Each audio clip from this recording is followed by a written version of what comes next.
Para hablar de cambio climático, lo ideal es empezar por el principio. Entonces, ¿por qué no hablamos del sistema climático terrestre?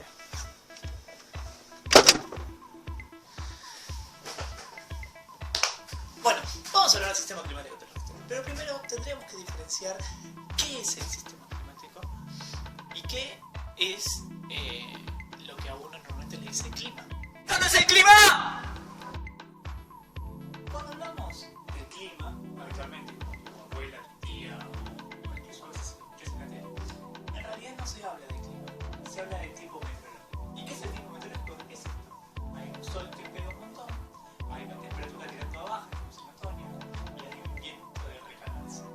Entonces, eso es el tipo meteorológico. Está hablando de la situación meteorológica en un lugar fijo, en un momento determinado. Cuando hablamos de clima, hablamos de algo muchísimo, pero muchísimo más amplio. El clima, en realidad, tiene que ver con otras cosas. No tiene que ver con qué situación puntual tengo en este momento, sino tiene que ver con las medias, los promedios que existen de distintas variables que afectan obviamente al sistema atmosférico en una región durante mucho tiempo. Y mucho tiempo es promedios de 30 años. Para tener una sola referencia de clima tengo que tener 30 años de mediciones. ¿Qué significa eso? Que si yo estoy planteando que el clima de Buenos Aires es templado y húmedo, tiene que ver con que en general en la gran zona de Buenos Aires voy a tener bastante humedad, no importa la etapa del año, en promedio en general va a ser húmedo, y el clima no va a tener ni mucho calor, tipo no sé, Brasil, ni mucho frío, tipo en Ushuaia. Esencialmente lo que voy a tener es un periodo templado. Entonces, cuando luego hablamos de cambios climáticos, estamos hablando de variables a largo plazo, estamos hablando de qué pasa a lo largo de mucho tiempo y cambios a niveles regionales. Cuando hablamos del sistema climático terrestre, en realidad lo que estamos haciendo es referirnos a todo el sistema como en un conjunto, entender que el clima está relacionado a un montón de variables, y esas variables todas interactúan entre sí. Entre ellas vamos a tener variables internas al planeta Tierra, variables que son variadas y varían a otras, o sea que afectan y son afectadas. Y vamos a tener variables externas, entre ellas el Sol. El Sol y los volcanes son forzantes externas, forzantes porque fuerzan, ¿sí? Fuerzan un cambio, fuerzan una diferenciación, una modificación. Esas forzantes lo que van a terminar es afectando, pero no se afecta. Al Sol le importa un pingo lo que pase en el clima de la Tierra, no le importa un pocara que los glaciares se derritan o que no haya vida. Él va a emitir radiación de cualquier forma. Esencialmente esos son forzantes externos. Pero también existen forzantes internos. Forzantes internos al sistema, el sistema climático terrestre. Entonces, ¿cuáles son los forzantes internos? Bueno, uno es la atmósfera. La atmósfera no puede dejar de ser un forzante. ¿Por qué? Porque esencialmente estamos hablando de clima y estamos hablando de atmósferas. Pero también los océanos. Los océanos son los grandes transportadores de energía. El agua absorbe muchísima más energía que cualquier otro fluido que conozcamos. Bueno, algunos fluidos tal vez un poco más parecidos, pero en general de los cotidianos el que más energía conocemos que absorbe es el agua.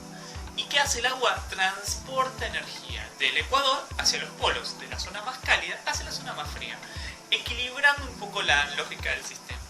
Ahora, por otro lado también tenemos la criosfera, ¿sí? El hielo. El hielo es importantísimo porque el hielo, la cantidad de hielo, primero que regula la temperatura del agua, ¿no? Pero por otro lado, lo que termina haciendo es rebotar energía. Es como un gran espejo, ¿sí? Cuando la radiación solar llega y le pega al hielo, el hielo lo rebota.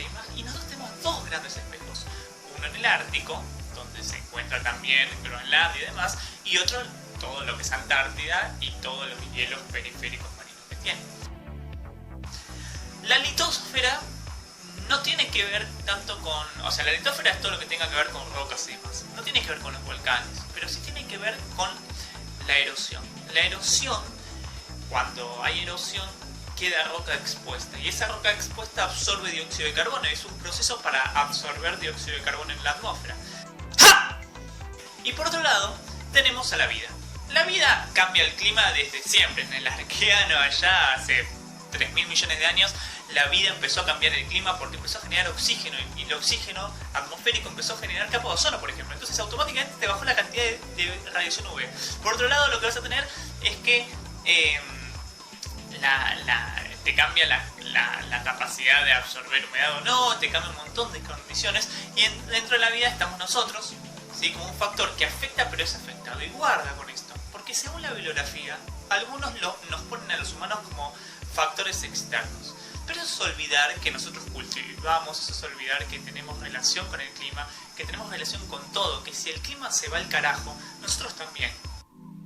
Impactamos muchísimo, muchísimo, ¿sí? Pero seguimos siendo parte de la vida y seguimos siendo un factor interno, porque no, el sistema climático también nos afecta a nosotros.